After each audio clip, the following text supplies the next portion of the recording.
Today we have Andile Kgaelesiwe. Andile is a well-known recording artist, television presenter, and activist against rape with her own organization called Open Disclosure Foundation. Andile, welcome and thank you very much for joining us and agreeing to chat on such a sensitive issue. Yeah, no, it's a pleasure. Thank you for having me. How old were you when you were abused?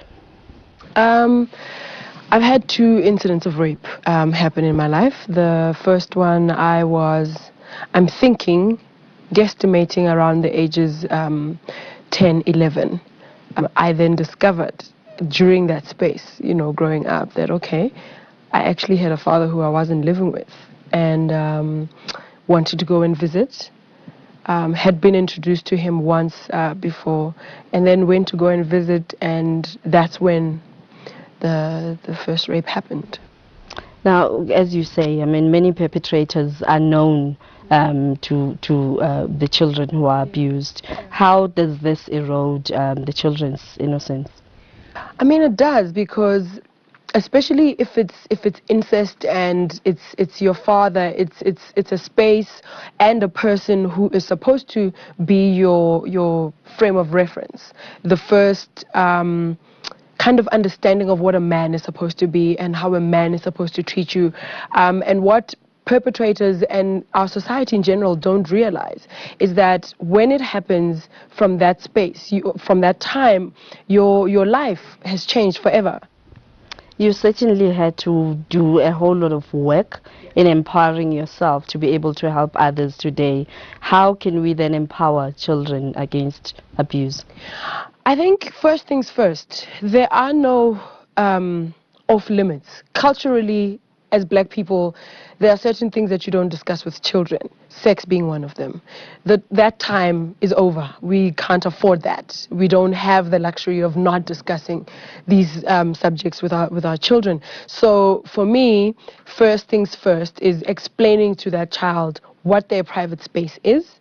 And I do this with my nephew, and I tell him, if you're standing straight and you do this space from your arm when you're stretching it out to where your chest is, that's your private space.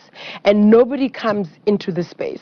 If somebody does and you're uncomfortable, you then have an option to tell your teacher, to tell me, but you must tell someone. Somebody watching might be thinking, it's very easy for you to say this, Andile. You've walked the path. You don't understand how violent my experience was. What hope can we give to that individual to just stand up and do exactly what you've just said? The thing about sexual violence, it's such an intimate and personal crime that perpetrators in their different spaces throughout, the continent or the world still thrive, because when they do it to you, you get promised some kind of consequence. You're gonna get killed or something. And then you take that, you remember that time, you remember the situation, and you carry that with you. And you don't do anything to help yourself. But the thing about it is, if everybody rose, if everyone said, okay, enough. If you're going to kill me, but I'm actually going to stand. I'm not going to be that silent victim who, if I become silent, am literally giving permission to the perpetrator to do it to another girl child or a boy child. So, the hope is that in helping yourself, you're helping the nation. That is the truth. How important is it that the victim does not see themselves as the perpetrator? I think it's very key to understand that even if you were standing there naked in front of a man or a woman, because rape happens both ways, if you said no, it's a no. And so, there's no part of that you have to feel guilty about. And I'm glad you raised this, because this is what actually hinders people. It robs people of a chance to rebuild again, to repair their souls and to start again in life. Thank you very much for bearing your soul and sharing with us. And you certainly are an inspiration to most women, especially those who have gone through what you went through. And, there's a saying that sometimes you can turn your setbacks into comeback. Yes. And thank you for doing that. Pleasure.